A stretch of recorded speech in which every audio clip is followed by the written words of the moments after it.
Many Magic the Gathering content creators ask the question, how good are the cards from the upcoming set release? And then post answers to that question as self-appointed experts, myself included.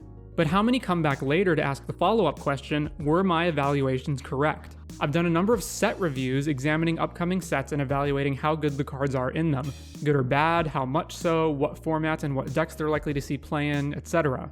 And I, like many players, have egregiously misevaluated a number of heavy hitters from those sets. This video is about 7 lessons I've learned from those failed predictions, since I think it's important to understand why mistakes are made so they're not repeated. Starting with the most recent biggest misevaluation, I completely whiffed on Atraxa Grand Unifier, not even examining it in my Phyrexia set review. When I saw Atraxa, I immediately compared it to Griselbrand and just assumed it wasn't as good since it usually won't draw as many cards. There are 3 failure points here.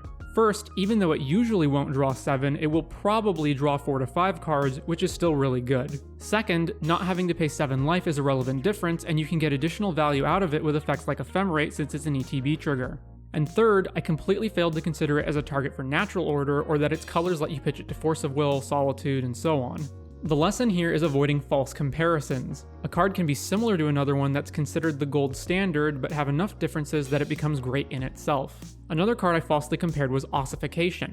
With Ossification, I looked at it and rightfully concluded that it could only go in a high basic planes count deck like Pioneer's Mono-White Humans, but then wrongly assumed they wouldn't play it because they already have Fateful Absence and Deckenstone. Again, while Ossification is similar to those cards, it's different enough to make its own way.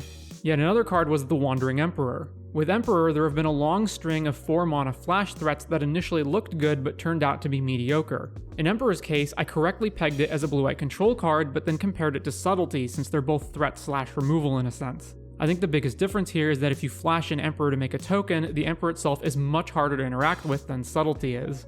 Next is a card I screwed up because of the old mistake of not properly valuing modal choices. Long ago, Charms proved that having multiple options where any one of them wasn't worth the cost were still good due to the ability to choose between them. The card exemplifying this was Jace the Perfected Mind. With Jace, I looked at it and thought, okay, relative to its cost, this is worse than any of Mill's other mill cards, and it's more expensive than Visions of Beyond for drawing cards. I didn't consider that the ability to do either one depending on what you need most would make it worthwhile.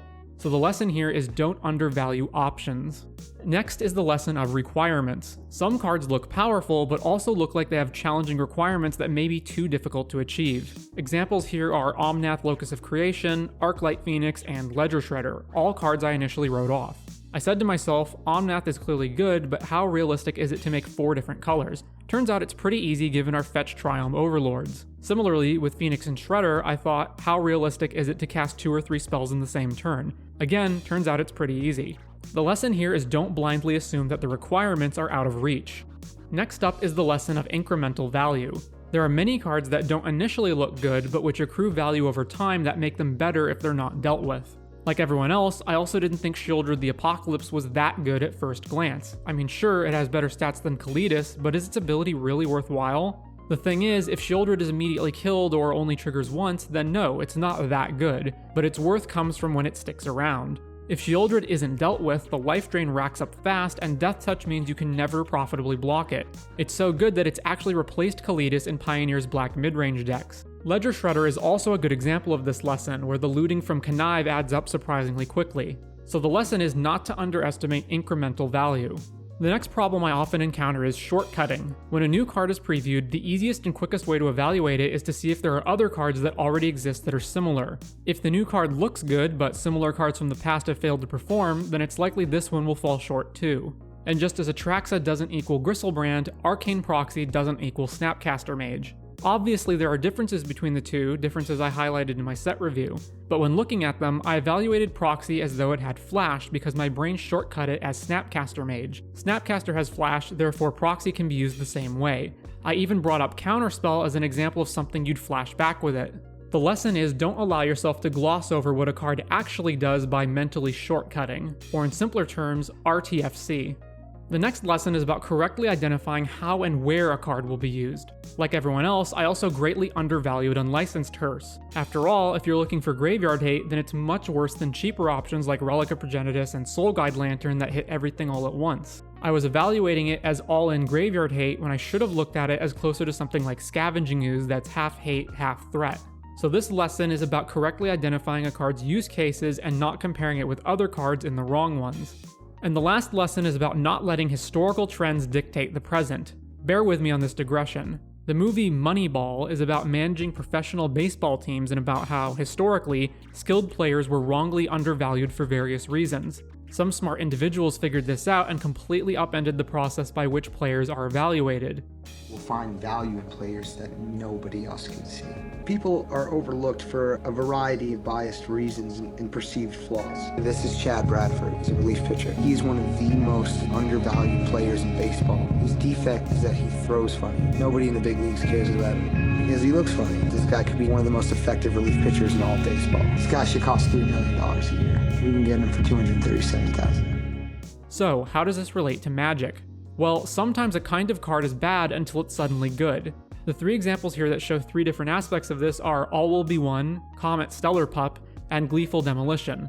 Let's start with Comet. There have been many cards over the years with randomness baked into them, the most iconic probably being the Punisher cards like Browbeat and Vexing Devil.